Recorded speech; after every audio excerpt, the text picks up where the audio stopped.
Hello, everybody, and welcome to the Spiritual Journey podcast. My name is Nimesh Radia, and I'm your host. I always love starting every episode by saying thank you. I feel so blessed with this podcast, the people it reaches, the impact it has.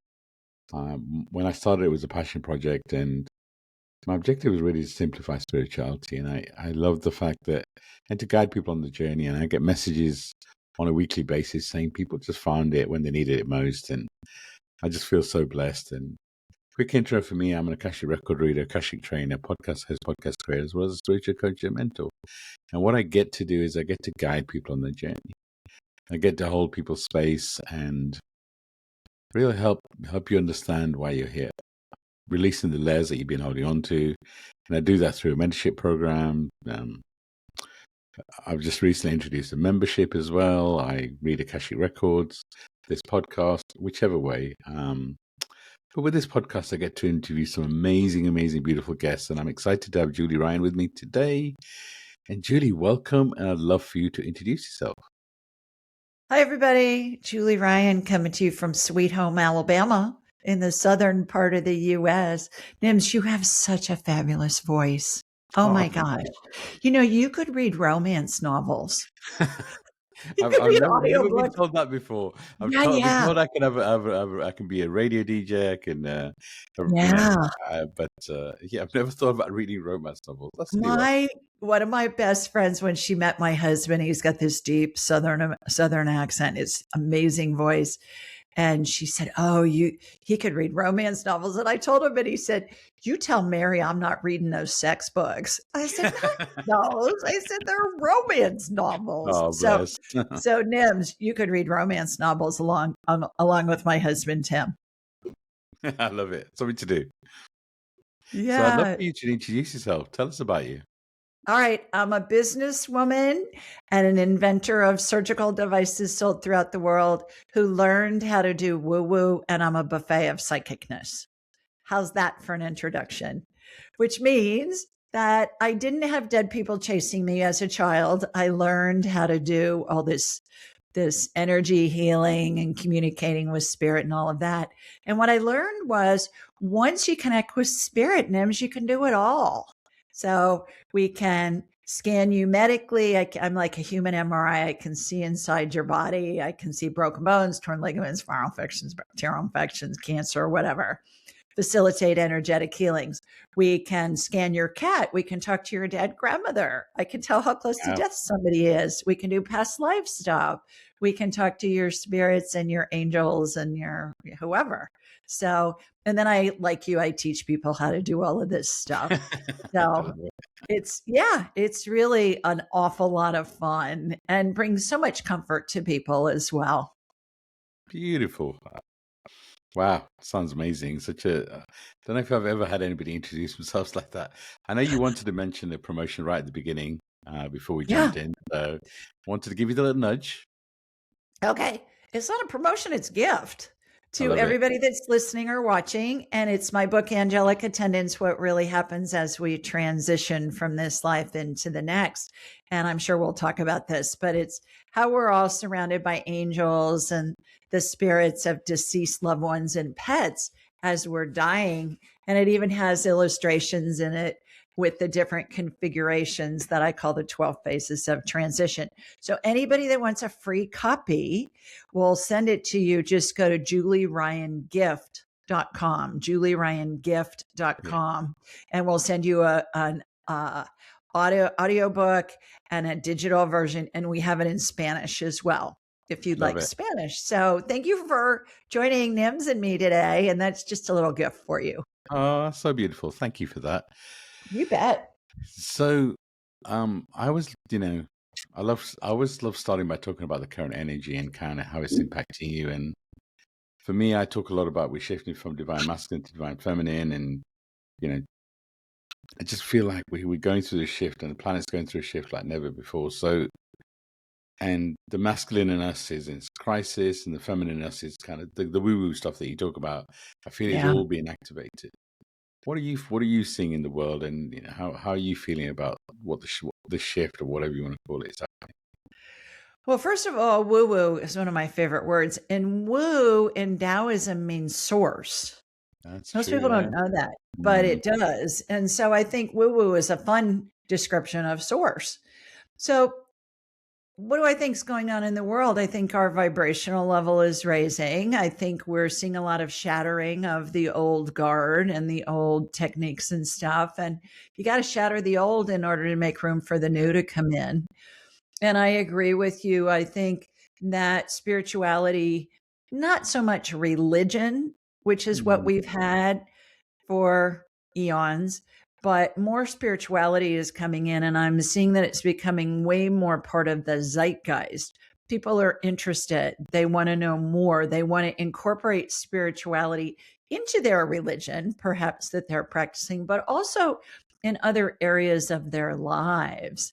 And some of that, frankly, is because the old guard is dying off. Yeah. And so people who were so set in their ways with the rules and regulations about this is how you have to live your life and this is how you have to think, they're just dying. And so Yeah. it's a new opportunity to think differently and live our lives differently. So I think it's really exciting.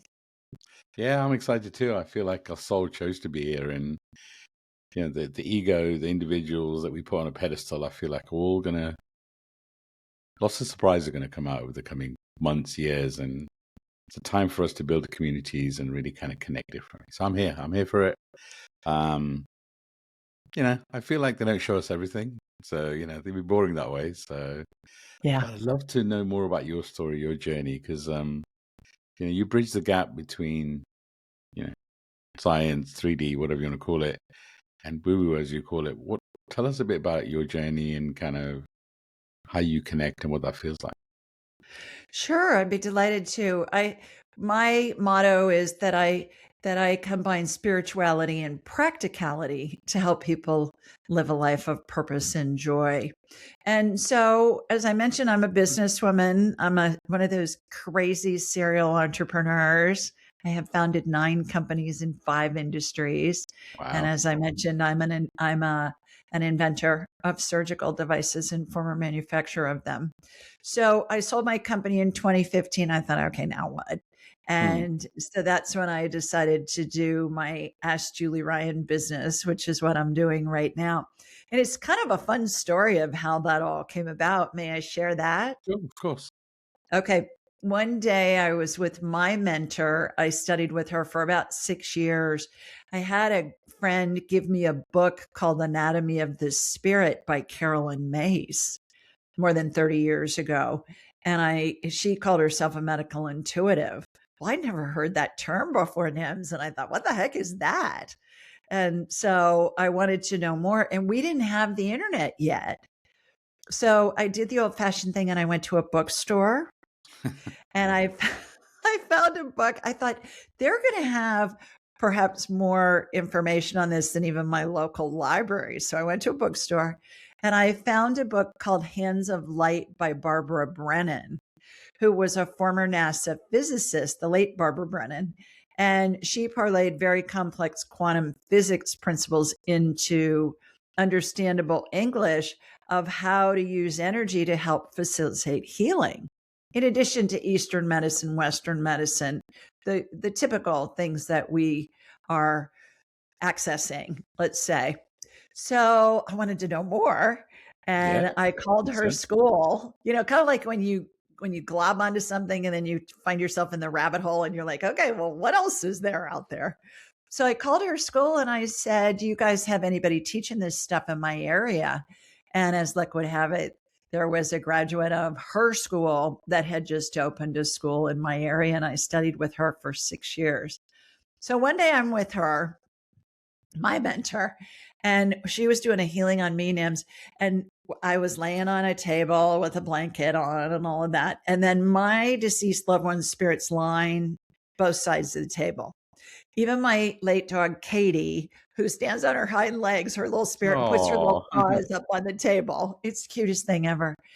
And this one time she was doing a healing on me, and the spirit of this dead Pope walked in.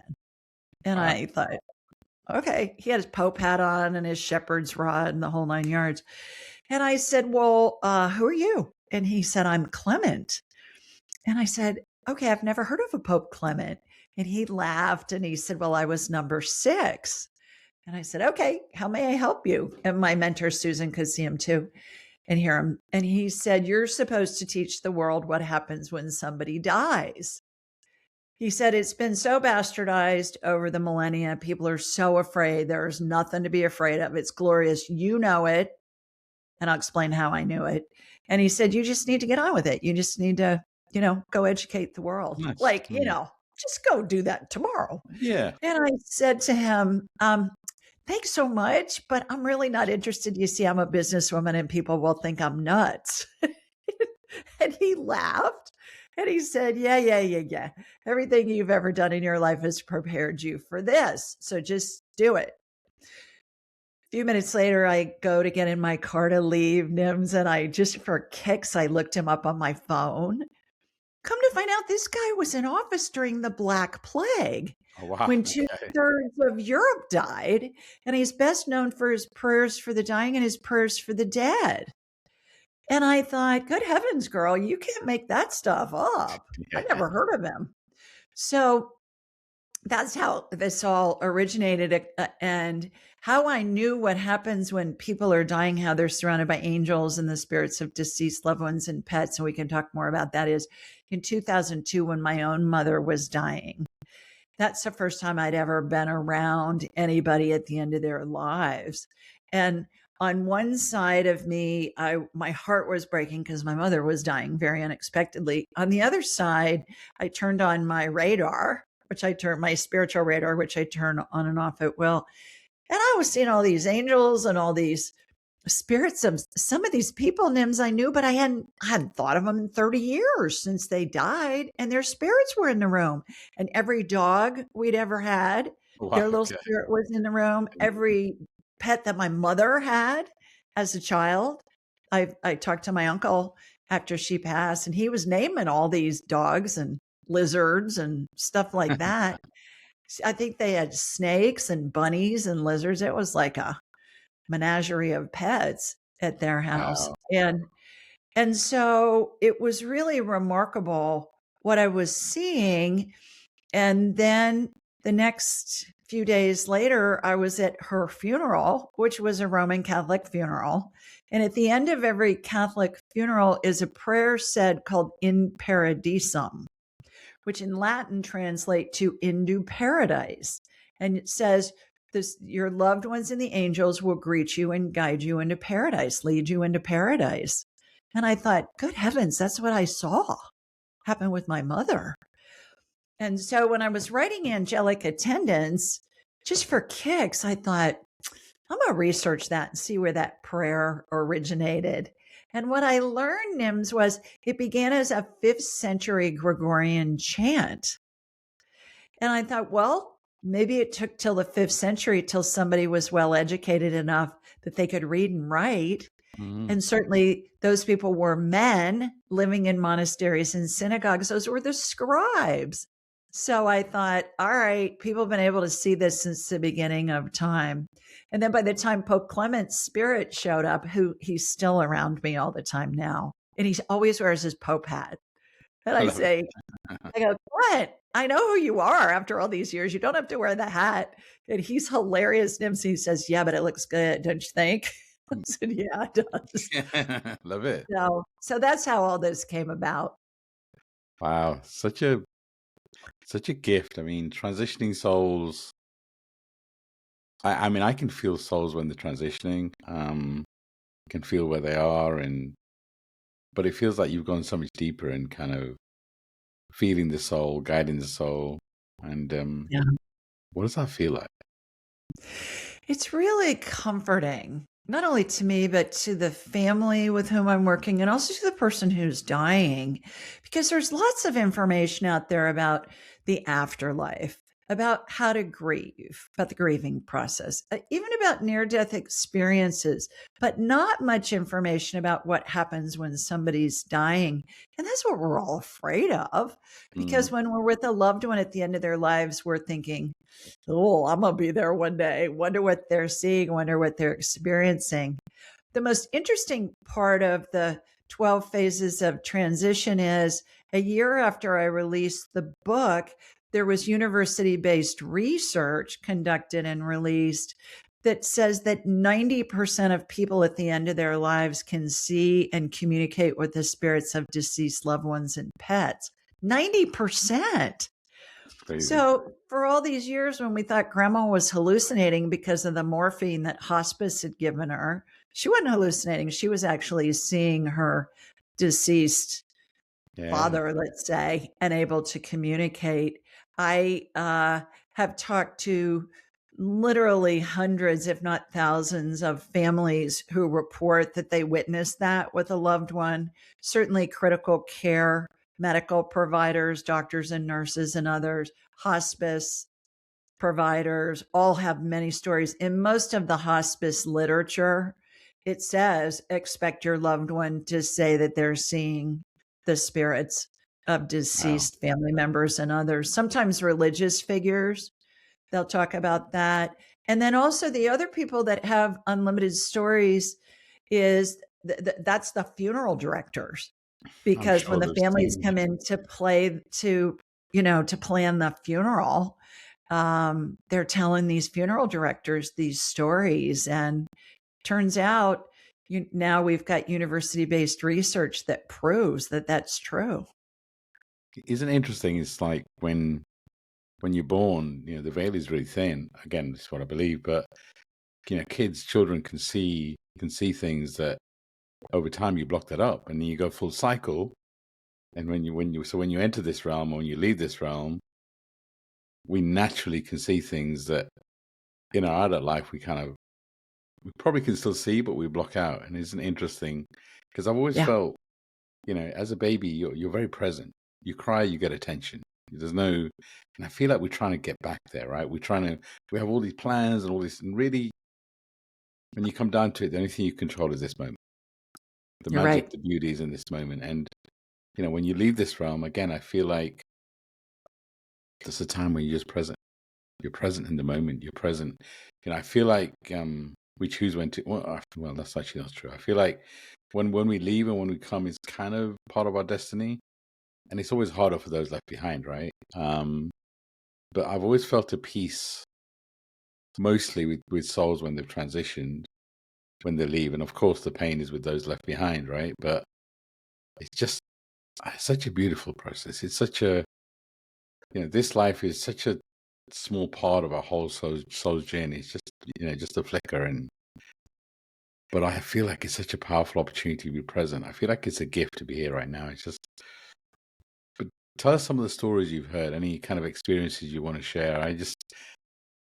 I'm fascinated. It's, like I said, it's a beautiful gift to guide I've like I said, I've felt it many times.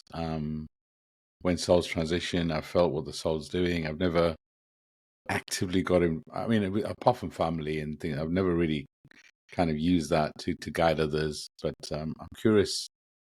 Share some stories. Share anything that's in your heart about what that experience is like. Yeah, I'd like to go back to your point earlier, Nims, about how babies and little children have Sure. these abilities. And you're right, everybody does until their grown ups say, "Oh, honey, that's just your imagination. That isn't real." And we learn to discount it, and we learn to not trust it. And so I've written a series of children's books. Oh, I They're love called that. Angel Messages, for dogs, for kids, for cats, and for truth. And they're just darling. And they're because I had so many mothers, primarily mothers and grandmothers, say to me, "Can you write a book that will explain to my 3-year-old how grandma's in heaven now?"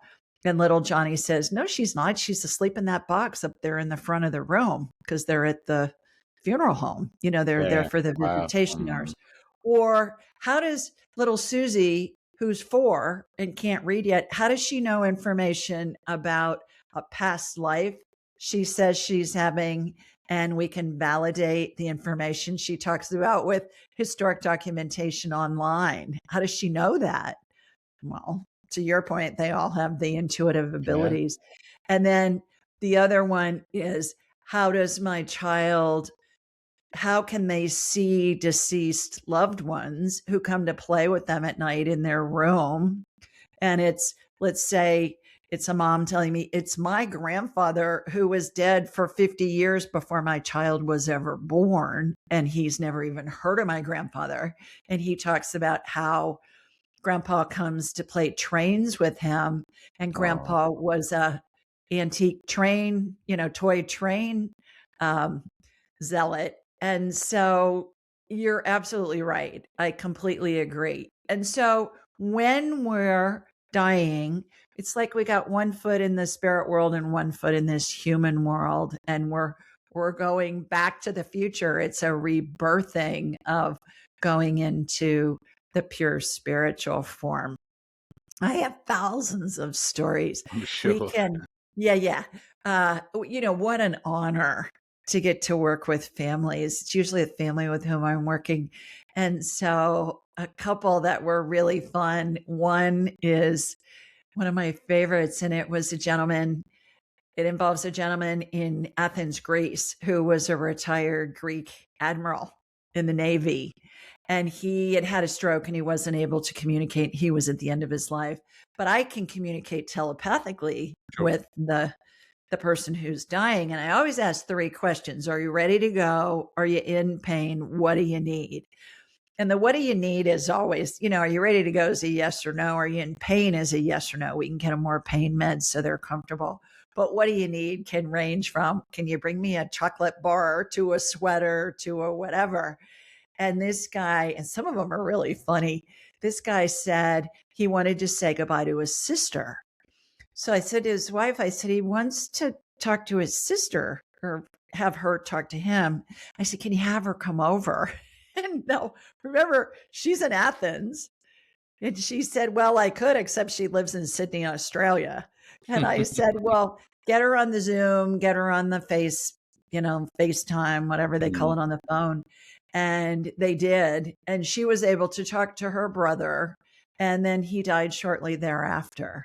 And beautiful. it's such a joy to be able to get people what they need at the end of their lives. Another one of my favorite stories, Nims, is I have a girlfriend whose grandmother was dying. She was very elderly. She had Alzheimer's and hadn't been able to communicate for, I think, 8 or 9 years. And so I'm communicating telepathically with grandma. And I said, well, she wants you guys to go get her missal and then come back and sing with her, sing some songs. And my girlfriend said, what's a missal? I said, it's like a prayer book. And she said, I don't even know where that is. And so grandma telepathically is telling me it's in the drawer on the left side of my bed in my nightstand. It's a red missal. It's got one of those like cloth, Wow. Very bookmarker specific. things in Yeah. it. It's got gold print on it. So my friend went and got it. She brought it back to the nursing home where her grandmother was, and the family had assembled around grandma's bed. So they started singing some songs out of that missal, and they sang Amazing Grace. Grandma sang along with them. She had not Oh, how spoken beautiful. in years, but she What mouthed the beautiful. words to the Yeah. song. She sang, and then she died shortly thereafter. So, Such what a beautiful. gift Yeah. to Beautiful be message. able to not only give to grandma, but give to her family. My goodness, what a memory, Love for that. them to cherish. So, That's yeah, so it's beautiful. been really an honor and a privilege. Yeah. I mean, just wow. I mean, I've got so many stories, people dying, just waiting for people to visit and having a conversation and then leaving. And, you know, I guess we do have things to finish before we leave, right? And it's just, Yeah. but grief for me has been such an expander. I mean, obviously, I've seen a lot of people leave this realm, but, you know, both my parents, kind of expanded me when they left. But the biggest was my mentor, my friend, when she passed away in a fire, aged only 30 years old. Oh, wow. And, you know, I was really close to her, but there was a calmness that came over me. It's like I knew she was exactly where she was meant to be. Obviously, I'd done a lot of work by then, but she then became a spiritual guide. Mhm. And she pushed me out to learn how to read the Akashic records. Through the records, I got a message that my voice, my gift, which is where I started this podcast. And it's kind of like, isn't it interesting how the soul contract doesn't finish? it carries on. Yeah. And, you know, honestly, I only learned how to read the records because I wanted to understand my soul contract, etc. I knew we weren't done. I just knew that we still had work to do. And then I learned that she supports me under the realms. I really do feel she does. She's always with me, and I do the work here. Sometimes I Yeah. do ask her, well, why can't we do it the other way around, right? She can stay here. But anyway, that's a different conversation. But, you know, I mean, how much of that have you experienced of grief being an expander and changing people's lives and kind of, because I know that before Sidra left, I was doing the work, but I was playing safe. I was almost waiting for her to push me and do things. And I didn't even realize I was doing it, to be fair. And then there's that push, right? There's that nudge. You two are the dynamic duo, aren't you? Something like They that. make action movies about you guys. I think that grief, to your point, Nims, is a wonderful expander because sometimes it metaphorically cracks people open, and they, for the first time, are thinking, I wonder if this is all there is. Like that song, is that all there is? And it's them having the curiosity to look further into spirituality. What happens? What's out there? What has been researched? I think for the past 150 years or so, we've become so proof-based in our educational systems that we've forsaken a lot of what we've known since the beginning of time in cultures and, and even religions too, because they all started with spirituality. And then the rules and regulations came in from men. It's important too that when people are finding my work and your work and our colleagues' work, they learn everybody goes to heaven. There was a movie out in the 1980s that was called All Dogs Go to Heaven. Well, all people go to heaven too, which is a really interesting concept for those of us raised in the Judeo-Christian world, because we've been taught heaven and hell and you better do what I say or you're going to go burn for eternity. Well, that doesn't happen. Everybody goes to heaven. And then we think, well, what about the really bad people? And my response to that, what I've heard from Spirit a bazillion times, is that's a role that we all play in each lifetime. So somebody who's a mass murderer, most people think of Hitler. Well, that was a role he was playing. When you see Hitler in heaven, you can give him an award and say, hey, you were awful. You played that role really well.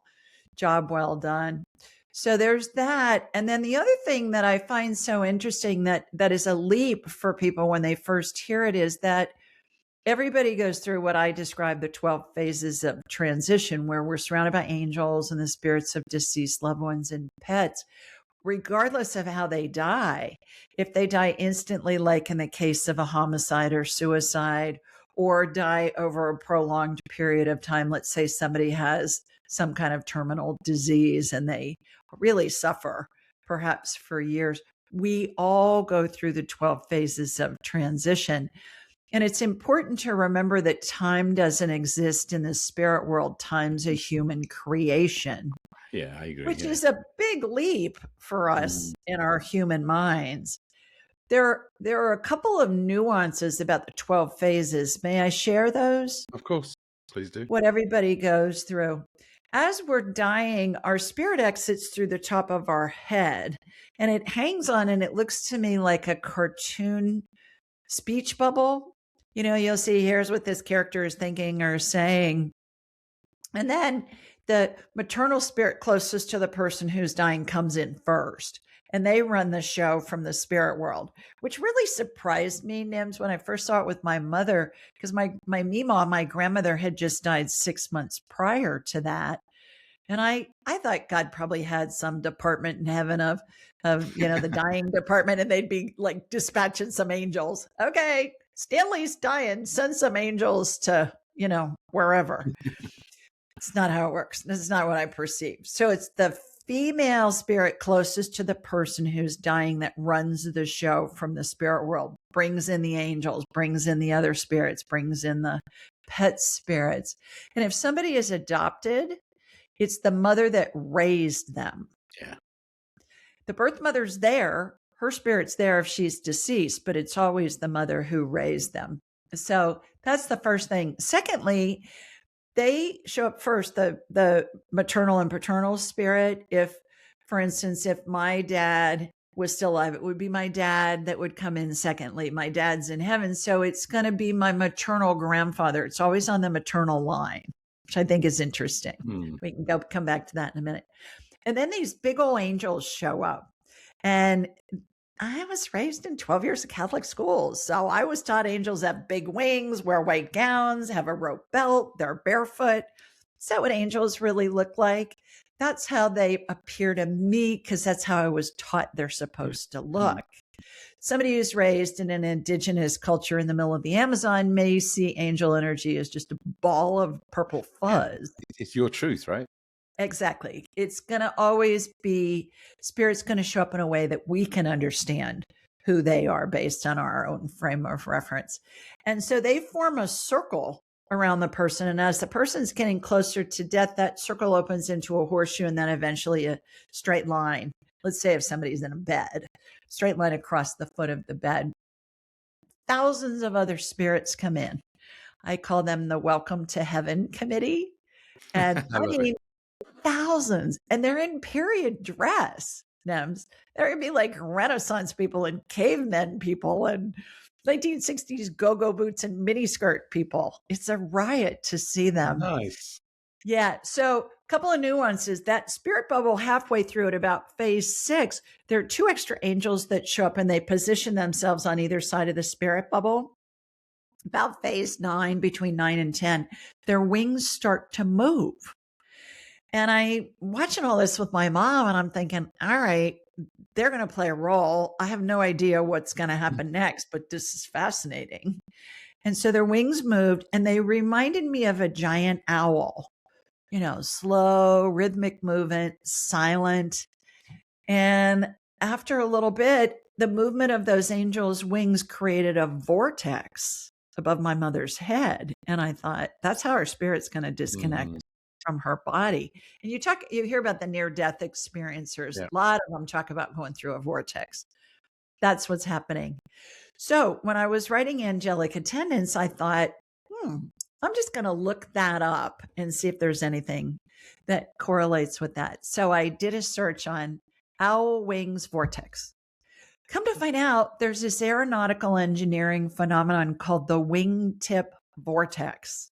And it's how the air goes over and under the wings of anything that flies, whether that be a plane or a jet or a bird or a bug or a kite or whatever. And it forms a vortex underneath it that causes lift. Wow. And I thought, oh my word, the Isn't movement interesting? of angels' wings is causing this vortex to form above my mother's head. And it's causing lift and upward lift. It felt like, have you ever stayed in your car and gone through a car wash when they turn the dryer on at the end and it's sucking all the water off your car? That's what it felt like to me, Nims. Oh, nice. And I thought, here's this spiritual phenomenon affecting something I can see, I can feel, I can hear in this reality. Because the human mind needs that connection, right? It needs that. You research that. There are thousands of articles and photographs and all of that online about the wingtip vortex. I love the connection and the confirmation that sometimes, okay, this makes sense. It's just, it makes it easier for the human, right? Exactly. And then those 2 angels escort that spirit to heaven and they go through this big plasma wall, as I perceive it. I've never seen St. Peter out front with a clipboard saying, yeah, you're allowed to come in. No, you got to go burn for eternity. Everybody comes in. And then all their loved ones' spirits that were with them as they were transitioning, as they were dying, they're all on the other side of the wall, the veil, some people call it. And when they go across, being guided by these 2 angels, I hear this cheer go up, like, you're in Wembley and somebody's made a score and you got 100,000 people that are cheering. It's so fun to witness that. I've never, there's so many different things we can expand on, but heaven and hell has always been a kind of an interesting concept for me because I agree. Everybody kind of, is it good or bad? I just feel like it's like, to me, it feels more like a soul kingdom, right? It's that place you go after you leave this human realm where all souls exist, and it isn't good or bad. It just is. And as you say, we're all playing roles, right? Everybody in your life. The way I describe it is, everybody in your life. You're the Disney character, the superhero, whatever you want to call it, and everybody's playing the roles that you asked them to play. And it's just and it's hard for people to understand when somebody's causing you pain. In Yeah. some way, your soul asked for that, right? This is what you were here to experience, and it's just like, well, it's hard for some people to kind of grasp that, and it's really all the people I work with. There's a grief has normally been some kind of expander. Oh Something yeah. has happened to them. Normally, somebody's died or something, and that is led to. I mean, I feel spiritual awakening is a lifetime thing, but spiritual expansion happens when you feel kind of some deep pain. Is that something you've seen? Is that something that you've experienced? Yeah, absolutely. I think it can set them on a quest to see if there's more to the story. And furthermore, we're all here to create. If everything was just hunky all the time and great, Yeah, it'd we be wouldn't boring. have an incentive to create new things because Mm, when we're in pain, when we're in a situation that we're not enjoying, what are we doing? We're motivated to create something new. yeah, Create when somebody dies, well, are we going to create a new relationship with their spirit? Is that even a thing? And people are led to research that and explore that, whereas they didn't have any incentive to do that before. yeah, When we are unhappy in our job, what do? We think about creating something that we're going to enjoy more. When we don't like where we live, when we're whatever, we create all day long. What are you going to wear today? What are you going to have for breakfast? How are you going to get to work? What route are you going to take? yeah. We're And creating then, all day. Yeah. but sometimes grief gives you that bigger kick, right? It's that bigger kick. It's like I feel like we're Yeah. always getting nudges, we're always getting pushes from our guides, and sometimes you Right. need a little bit of a kick that kind of awakens you in some kind of way. Well, and I think too, when we're grieving, like at my mother's funeral, I'd been to who knows how many Catholic funerals in my life. I was in my mid 40s when she died. And I'd heard that in Paradisum prayer a bunch, you know, dozens and dozens of times through my lifetime. But I really heard it at I'm my sure. mother's funeral because I had just witnessed it from a spiritual standpoint. So I think it gives us the opportunity to really, to your point earlier, get in the moment and think, wow, there's really something here that's going on. And, instead of being at a funeral and listening to that prayer, and I'm thinking about what do I need to get at the grocery store? Yeah. When I get done with the funeral, I'm in the moment. And it gives us the opportunity to do that, not just with prayer and with spirituality, but really with all of the blessings that we all have in our lives that we just don't pay any attention to it. We take for granted. Wow, I love it. I Just have a story. May I share oh, it real God, fast? please do, please do. I love stories. Yeah. One of my girlfriends is a countess, Hungarian countess, and her father owned this huge castle with like lots of property and stuff in Hungary. And the Nazis came and overtook it during the war. And then the Russians came in after World War II. And I asked her mother one time, she was in her late 80s at the time. The Countess Teleki was her name. And I said, how did you survive that? And she said, I went for a walk every day. And she said, I looked at the trees, I looked at the flowers, I looked at nature, I looked at the birds. And I mean, the Nazis occupied their castle and gave the family with 8 children 3 rooms to live in. And Wow. they lost everything during the war and immigrated to Canada. But she said, when I went out in nature, no matter what the weather was, she said, I knew everything was going to be okay because the trees survive, the birds survive, the flowers come back up. And she said, what I learned in that horrific time was everything we need is here. We Yeah. just don't pay attention to it. Yeah. It reminds me of a book I read years ago, Man's Search for Meaning, and it's just it's a story about a psychiatrist in a Nazi concentration camp, and in the end, he learns that people can do things to his physical body, but nobody can take away your strength, your courage. It's just we're powerful beings, and once we realize that our power's inside of us and around us, nothing's going to stop it. It's a different way of being. So I'd love for you to share. Have you always had this gift? Is it something that developed? How did you kind of what was your experience early times and how did you kind of process that you can switch it on and off? Anything you can guide our listeners to be able to Yeah. understand that deeply for themselves.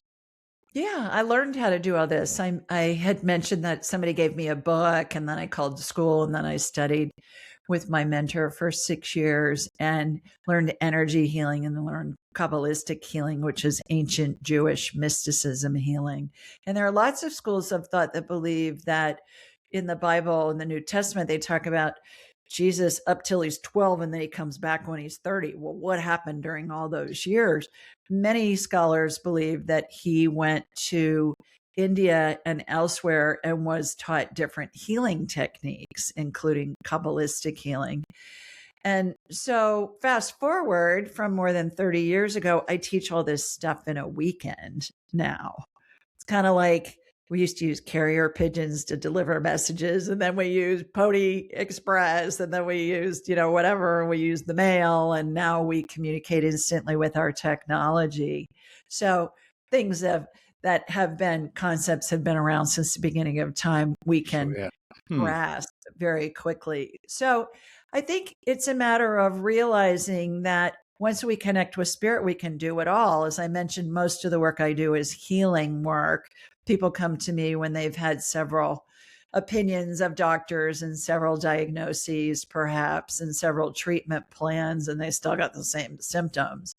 And so they want me to, or one of my graduates, to see what we can find. And oftentimes we'll be able to detect things that the normal tests aren't showing.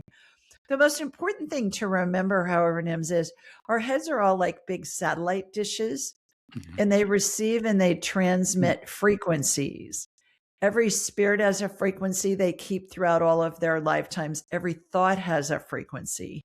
So when you think of, let's say, your best friend who's in spirit, that tunes your satellite dish head to her frequency. It's irrelevant whether she's reincarnated or not. There are lots of schools of thought that we live multiple lifetimes concurrently. I don't understand that. I don't try and understand it. Excuse me. I've just heard from spirit that is true. And I figure I'll understand it when I get back to heaven. Exactly. I just go to, okay, it's feasible. So once you think of somebody, it's irrelevant whether you knew them or not. Who you want to talk to? Napoleon, Moses, Yeah. Elvis, doesn't matter. You think of them, that connects your head, satellite dish head, to their frequency, and it opens up something similar to a two-way radio communication. And you just say something either in your head or aloud, and they're going to answer you. And it's going to feel like a thought in your head comes in instantly, fast as you can snap your fingers, or sometimes even before, because time doesn't exist in the 100%. spirit world. They've already got your, what you're saying, and they're responding. That's number one. Everybody can do it. And then how you turn it off is you think of something else. You think, oh, I got to go pick up my child at school or whatever. That turns it off. It's where we focus. The other thing that I've found to be really fascinating, Nims, and I'd love to hear your take on this, is all spirit communication is in numbers. It's numerical. Math is the universal language. So our heads are like big decoders. The information comes in numbers, and then our brains decode those numbers based on whatever it is spirit's communicating to us. And we hear about angel numbers. We think of computer code. What is it? It's all numbers. Yeah. We think about how our drawings, what's music? Music's numbers. Music's mathematics. It's all mathematics and numbers. And when we understand that our brains are going to decode things in a way that we're going to be able to understand them, based on our human frame of reference, what we touched on earlier, I think it makes it easier to receive spirit communication. We want to pay attention to that first thing that comes into our head. And when we're in grief or feeling badly, we want to raise our vibrational level. Listen to some joyful music to get your vibration heightened, It's because interesting. spirit's always communicating with us. It's a matter of tuning into the vibrational channel. I like to say spirit doesn't communicate on the I feel crappy channels, but they are communicating. We're not receiving it because we're in a Yeah, low vibration. So that's my take on it. Everybody it's can do interesting. this. I've Yeah, taught people from all over the world, all walks of life. Everybody can do this in the first hour of my I class. love it, and I agree. I mean, we all have the ability, right? It's just our programming that, Yeah, and it's our, it's the human ego, it's the brain, right? That wants to understand it all, and it is a leap of faith, right? It's something that right.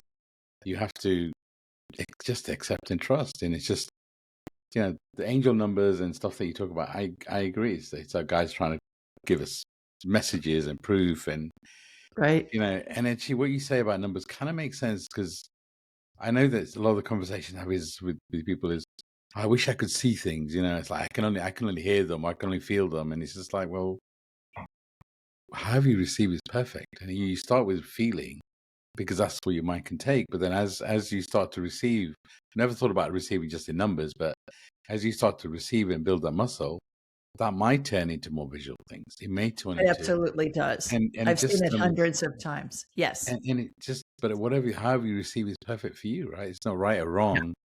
And I Right. and I it's really interesting. It's like when I read people's Akashic records, a lot of times if I see, feel, or hear is more dependent on the person I'm reading for Mm, than what, because I'm receiving through them, I'm receiving through their guides. So I don't always see things when I'm open to other people's records. It's really just I essentially use their vibration, their energy to tap into their guides, and obviously how they're receiving is many times how I receive. It's fascinating. There's no rules. There's no just there's magic, and just I have a thought about that. May I share it? please do. People, we come in with the ability to receive information and to learn. Some of us are visual learners, some of us are Sure. kinesthetic learners, some of us are auditory learners. So, how you're communicating what you're perceiving in the Akashic records, if it's like a feeling thing, that's perfect for that person because they're a kinesthetic learner. So, their guides and your guides are helping you convey the information in a way that is going to be the most easily received by your client. So that makes perfect sense for me. Yeah, I don't typically actually. Maybe I should more. I don't typically share how I'm receiving because I'm basically a vessel. I'm not even there as a human to be able to filter. It's just Yeah, when I reflect on it afterwards, it's like And sometimes they'll ask me, "What did you see?" And I'm like, it's just all different. But I'm not really there. I don't really. I'm just. I should say I should. I shouldn't say I'm just a vessel. I'm a vessel for the message, and sure. whatever comes through comes through. So I'd love for you to share. How do people work with you? I'm going to include your details in the show notes, obviously. But Yeah. what does that look like? People want to reach out. They want to find out more about you. What's the best way of doing that? AskJulieRyan.com is the best way. We do a live show, Ask Julie Ryan, every Thursday night at 8 Eastern, so 8 o'clock p.m. New York time. I have a bunch of people that call in from Europe every week, and I say, "Oh, Nice. you stayed up late for us." I So love the people night call in, juice. they call in and ask questions from the buffet of psychicness. Nice. And so that's really fun. And then we do 2 interview shows. We're on all the podcast networks. We've got multiple YouTube channels. Everything's at Ask Julie Ryan, all the social media networks. Everything's Ask Julie Ryan. We've got my show on YouTube in 5 languages. So people can, if they want to listen to it in Spanish or watch it in Spanish or German or French or Portuguese or English, we have all those opportunities. Everything's at Ask Julie Ryan. You can get a free copy of my book you can go to askjulieryan.com. You'll see first thing on the homepage, click here for a copy of a free copy of Julie's Beautiful. book. So yeah, easy peasy. Such a beautiful thing to do, to gift. Gifts, knowledge is a gift, right? We don't own anything. I mean, the way I look at it is I know nothing. Anything I have, anything I share comes from a different place. It's not mine. Just, Right. it's such a beautiful gift to share. So as we coming to a close, I'd love for you to share anything that's in your heart, any message that you have for the audience, anything that you want to share, please do. Yeah, it's all about being able to stay in the moment as much as we can and know that you can communicate with any spirit. Any information you want is available. Just ask. You don't even have to ask a particular spirit. We're all a fractal of the divine. So just ask, hey, what's the answer to this math equation? How do I clean my silver? What's the best way? You're going to hear something. It's going to come in like a thought in your head. Remember, your head's like a big soundlight dish. And just go with that first thing that comes in. Unless it feels bad. If it feels bad, that's your brain talking to you. Ego, Re-ask the question. Because spirit's pure love. You're never going to get anything derogatory or demeaning or hurtful coming in from spirit ever. Ever. Yeah. All spirits are pure love. Everybody goes to heaven. And with the angelic attendants, with the 12 phases of transition where I've come to in my life, Nim's in my mid 60s, is if that's the worst thing that can happen to me, I'm escorted to heaven by angels and all my loved ones and all my pet spirits, and they're all there waiting for me. I mean, okay, bring it on. What you got? If that's the worst thing that's going to happen, I think it 100%. lets us take chances and move forward in our lives in a way that doesn't involve as much fear, if that's the worst thing that can happen. So I So find beautiful. it's really a wonderful way to live life. I love it. So beautiful. And I couldn't agree more. It's like the messages you receive are normally quieter. And it's like, if you're receiving a message that's heavy, that's ego filled, that's from your ego. That's just, Right. it's normally quiet. So I love that. I love that. Thank you for being here. There's so much more that we could talk about. Such a powerful being. So thank you. Thank you for sharing your wisdom, your love. And I'm looking forward to releasing this episode and sending everybody so much love and light. This is a transitional time. This is a time. The best advice I could be is just be present in whatever you're going through. Ask, as Julie so wonderfully says, ask. If we don't ask, we don't get. So thank you, thank you, Julie. Again, I'm sending so much love and light to everybody, and I'll be back soon. Love and light. Bye for now. Bye, everybody. Mwah.